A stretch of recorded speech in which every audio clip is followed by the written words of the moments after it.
What's going on, everybody? Welcome to the channel. This is your boy Yarn Craig, and I'm looking at this WNBA content today, and I got to because finally the WNBA playoff bracket is set after we had all these teams jockeying for position at the very end of the season, guys. So go ahead and hit that like and subscribe button before I really get into this video.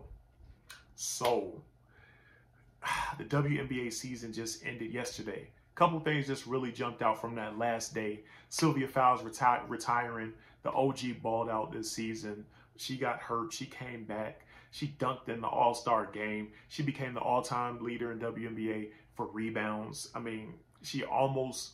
No, did she lead the I think she led the WNBA in rebounds this season. I mean, and this is all for somebody that's 36 years old. I mean, come on, guys. We really have to create that discussion that she may be the best big that's ever played in the WNBA.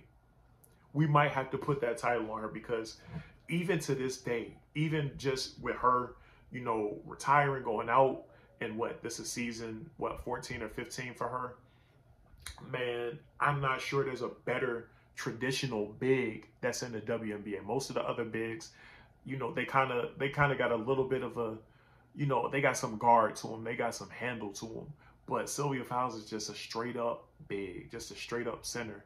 So I appreciate that about her game. Loved it. Loved her game. Shout outs to the OG. Happy retirement. On the other side of things, we had the Atlanta Dream and the New York Liberty go head up with each other. And I walked out after looking at that game feeling very disappointed because I picked the Atlanta Dream, so I feel a little silly.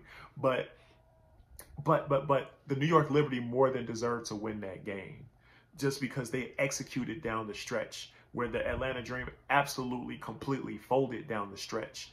One thing I just didn't understand watching that game was why in the world was Ryan Howard not getting the ball in the last couple minutes of the game during their every possession down the floor. She's the best offensive threat they got. And I just sat here like, it's making me sick looking at this. Like, how is she not getting the ball? It didn't make sense. It just didn't make sense.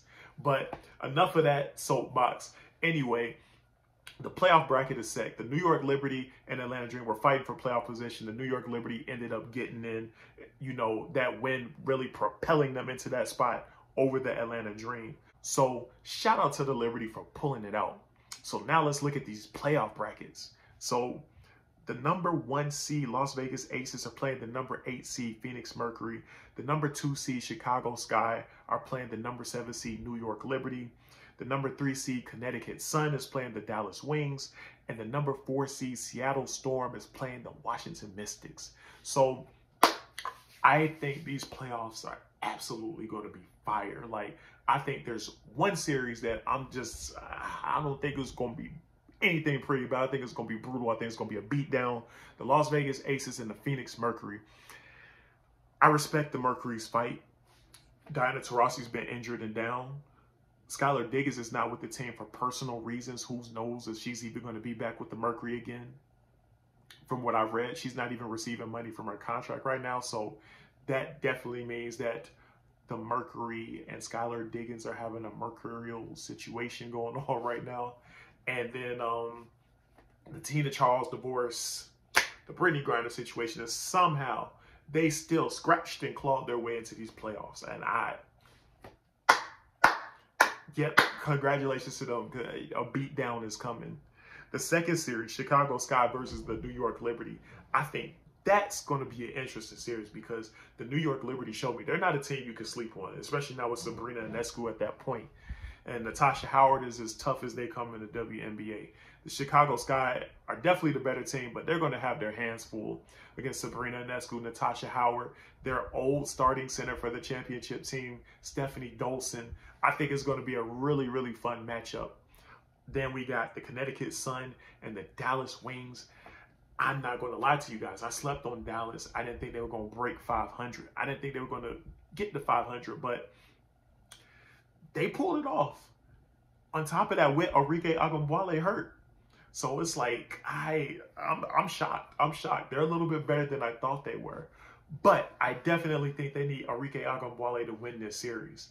But Dallas is good enough to make this a competitive series. Tierra McCowan has really come on. later in the season. Alicia Gray is just as solid as they come. She really could have debatably been an all-star this season with her all-around play. So this Dallas Wings team, they're solid. They're nothing to sneeze at. You cannot go light on them. But I do think Connecticut Sun, with, you know, they got a lot of experience. They're very top heavy. So Dallas is going to more than have their hands full, you know, for this series. And then lastly, I'm looking at this Seattle Storm and Washington Mystics series right here. And boy, this is going to be the series of the first round. Bank on it. I'm expecting every game to be close. These two teams they match up very well. I'm looking at Jewel Lloyd. I'm looking at Sue Bird, the legend in her last playoff run. And then we're looking at the potential WNBA MVP Breanna Stewart squaring off against Elena Delle Donne. Even though she's been in and out the lineup, when she plays, she puts up numbers. Still can get as hot as anybody in the WNBA. You got Natasha Cloud, the assist wizard, debatably could have been an all-star herself. She'll let you know that. But, oh, I just forgot. I think she's injured, so they're kind of monitoring her. But she should be available. They're thinking she should be available for the playoffs. But you got Ariel Atkins, Alyssa Clark. I mean, we talking defense. And then on top of that, you know, you got the starting solid rookie center as Shakira Austin, who, you know, the experience she gets this is going to be so invaluable for her. I feel that she's already very, very ahead of the curve as a rookie.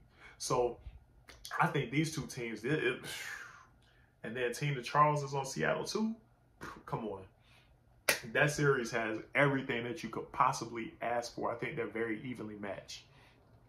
But I want you guys to tell me, what series are you most looking forward to in this first round, though, guys? Go ahead, like, comment, and subscribe, guys. Peace.